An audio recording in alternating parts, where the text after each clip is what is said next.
This one's off the east end. One closest to the cow lot. You just never see it. Probably should. Probably should have. Set the loader down on it, but I didn't. We can still do that though. What she didn't see from in the barn was the outside of the barn. This is the manure storage side. Now, I think she threw that other piece away, but you remember me showing you that chunk that was sectioned out of the first one? It had a 1/8 of inch gap right down the middle of part of it. A lot of times the seams are right here. That's why that is such a straight line. That's the weld that is gone. At least in that part of it.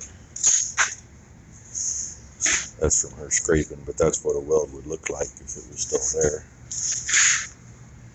And this end. So, got enough of that piece of pipe left to do the whole thing. So that's what we're going to do. And she said, oh, I think it's just a crack down here. I think it's just a crack here. Well, that's what looks from the top. I couldn't crawl underneath all the fucking manure to look at it. And this one came in a year ago or better. Because this one was broke off. And I thought it was broke at this point. But yeah, because that's paint on that weld. So, anyway, more fun. She's staring hard. That's because you didn't weld in here. Yeah, it's because it didn't get welded there because it left open so it could drain. That's how we do a lot of them. Do the sides and the top and leave the bottom open so if there is moisture in it, it can drain. I think I'm going to have her go grab the skid steer and come and give this thing a little pushy in the middle and see if we can straighten it some before we take that bottom one off. I've been cheating. I haven't been opening her doors because I've just been taking it in quick, and the way the weather's been, I didn't want the wind to catch the doors, so she had to sneak it out. And we'll see if she follows destruction. I told her use the bottom of one of the arms.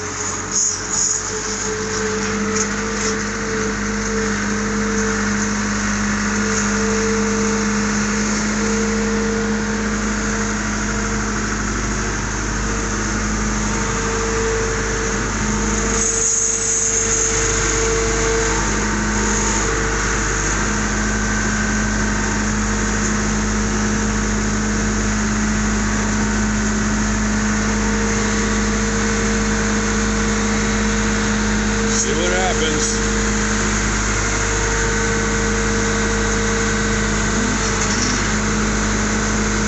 Got part of it out.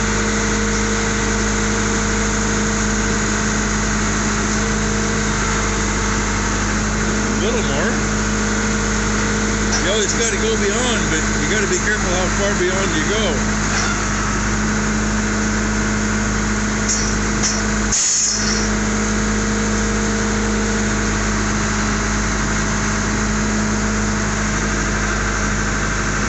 The whole time it's working on the sawhorses, it'll fall off. Well, it's better. She's scaring the shit out of herself for no reason. Bad thing about a 4-inch drop going out of here. She used to not be scared running it, but a couple years ago, when we had everything broke down around here, when we were making hay here, that ended up going out to get bales and bringing them back in with the truck and then unloading. And she hit a bump while pointed uphill and it tipped up, and she got so wigged out she wouldn't even get on the machine for like 2 months. So you just got to be easy and know it's there. And if you try to stop as it's going over, you're going to tip up. And that machine, luckily, I've never rolled her over backwards. I did have a very wet clover bale quite a few years ago when we were feeding down at the neighbors. And when I dumped it off, I wasn't quite ready for the sudden, shall we say, exodus of front ballast. And I was right on the edge of an old gutter in what used to be the dairy barn. And it tipped back into the gutter. The weights that are bolted on the back of the frame hit the other side above the gutter, broke the 2 1/2-inch grade 8 bolts off that were holding 100 and some pounds on. Might have been 200 pounds, I don't remember now. I wrung my bell pretty good, and that nubbin on the top of your ball cap, I had a dent in the top of my head for about 6 months from that. I had a headache for about 4 days. Really wigged Becky out because she was standing there watching me. So, anyway. But I ain't never rolled her over. And when we're putting bales in the big bale barn at the far end, I won't set the last few upper rows in with the skid steer because it's kind of leaning and that load comes up over center, and I've had the front wheels off the ground with 2 big bales all the way up in the air before. I couldn't move forward to set them in place, so we just don't do that. So anyway, this thing ain't the straightest, but better than it was. When we're done with it, maybe we'll set it outside of a couple blocks and drive over it. That's the bad thing. Skid steer's not heavy enough on the front. I mean, it actually, seriously, we moved it probably 1.5 inches. So it did quite a bit. It just can't quite do enough. I put a block under the end and drive up here is about where the worst of it is now, and all of it. Because the back weighs quite a bit. But anyway, now the fun part.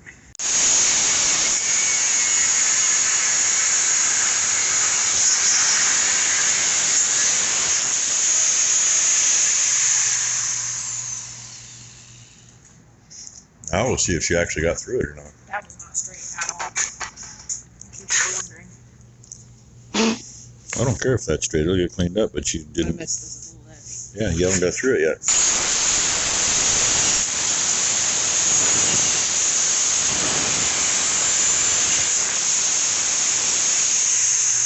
In all fairness, it is. You ain't going to get that end piece up.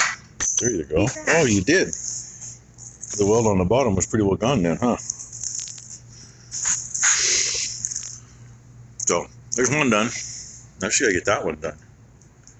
You just turn around and don't look at me. You make me nervous. This is You this make is me like nervous. the first time she's done this cutting shit apart. You make me nervous. I made this cut to show her what to do, and then she did the other 2. But boy, good thing she wasn't trying to cut straight. But that's all right, good with the round tube on here. It don't matter. That's about where the bottom's gonna have to be It anyway. don't matter. Turn around. You make me nervous. I guess we have to look over here at the wall. We'll just look at this nice welding tool that's never been put on the service truck. Isn't that nice? One in the middle, you're going to There's- step on it to your right. Here's for Matt, the scrap whisperer. I should have known. I should have known.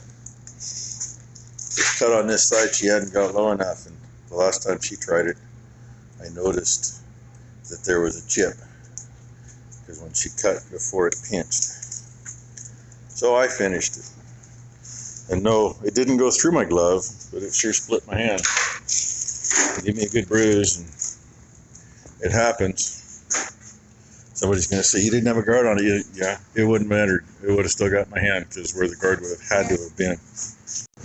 She just told me she thought I cut my hand off. Okay, A, It's good. that's the same motherfucking arm that you have cut and burned. Yeah. So yeah, I'm going to assume that you cut the Pull damn my thing sleeve up. off. Pull my sleeve up. Let's see. You see where the scar is? Point it out for me. There's a knot at the end of her finger. That's a tendon. That was with a 9-inch cutoff wheel. Well, it was probably about 10 inches. I was in the 2nd grade. The gates on the front of the feed barn. We bought those and they were too long, so we had to shorten them. I realized it's one piece like this, and then the crossbars. And when I started cutting the first crossbar, I realized there's going to be a load on that because of the U-shape and with all the welding on it. So I didn't cut all the way through. I left the wall on the far side, about a 1/2 inch of cut that would have been just an easy, bop and be done. it collapsed as I was pulling the disc out of the slot. It took a perfect half moon out of the disc. The lock switch on that grinder had been disabled, but somehow it locked on. Came up, I had a sweatshirt on over my hickory shirt. It took the arm all the way up and ended up somehow caught down here on the side of me, and had sweatshirt and hickory shirt wrapped up on it before it stopped.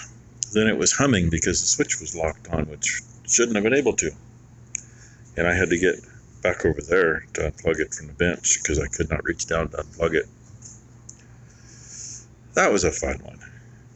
It got there, and it halfway up my arm, I had 4 stitches, and another spot was just a long scrape. So, you always be careful with cutoffs. And I don't know what I did with my glove. I do too. I'll show you. Show you what this time around did to the glove. That's all it did was just put a little scruff on it. But it was the matter of it hit so hard. So that's why you always be careful.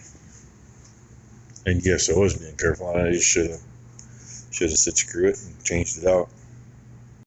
Can't tell how bent the gate still is, can you? Of course, I think that pipe's got a bow in at the opposite direction, but we ground it. We had good surface to do, and had to put the bottom edge at that. It fit in there. He's trying to hurt me with sparks. Nerve of her. And I'm not going to try to scoop that together until that end's welded. But it's sitting where it needs to. And maybe I'll bring the loader back in and we'll try to move a little more of that before we weld the stays. Make it a little easier. Ms. Flipper here. She's seen this happen a few times. She's even done it a few times. This is the gate she couldn't get off the other day by herself. No. Oh, it isn't? Thought it was. No, the one we just did that replaced basically the entire bars and one I couldn't get off by myself. Yeah, this one's what, the third one from the far end? It's one I think I showed earlier in the video. The one stay that had a big bend in it. That would have been right there, which I laid it in here with the stay down on top of the sawhorse. About 10 hits with the big sledgehammer. Oh, bottom 2, we found a little hole in it. So, and now she says it's a bigger hole. It was, I don't know, 1/4 of an inch. And after flipping it around the plane with it, it's bigger. So we're going to see what we got to do. Either just patch it or section a piece out. Because this is the bad spot that was found on the other side anyway.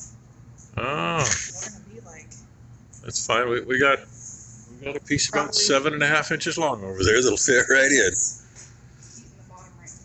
So then we'll have all but one gate taken out of there. I mean, 6 gates have been fixed. There's 7 gates, kid. Right? No, there's 6. There's only 6? Well, actually, there's 11. No. There's actually 12 gates in that building. The storage itself, there are 6. Okay, there's 6. So therefore, you cannot go off of whatever my father says. He's lying to you.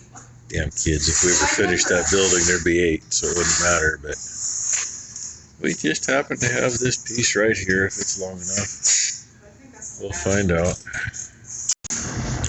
Gotta say, I was kind of mean to it. I cut it small enough to make the piece we had fit, which was actually good meat, so that was fine. But they were crooked cuts because the other piece was crooked. So she's got to stitch it to fill it in. But it's going in there pretty good. And there's what came out. Hole there. Hole there. Almost through in a couple spots. That's all from the outside in. Inside of the tube's clean. Well, relatively clean. So this is almost ready to go back.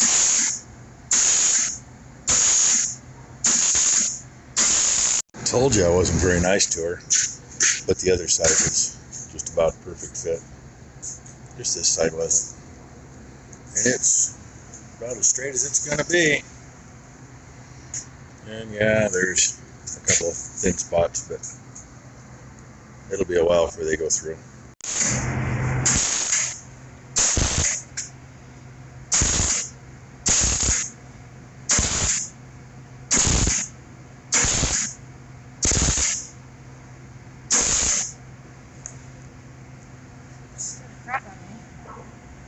Pretty.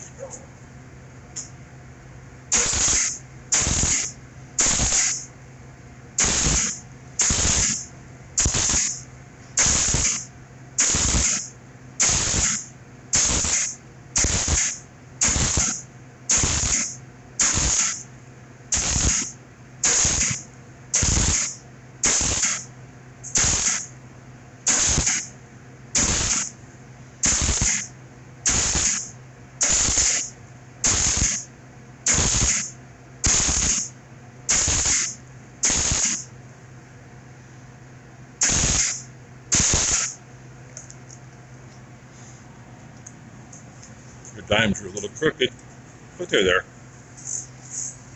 Ms. Dime Stacker over there.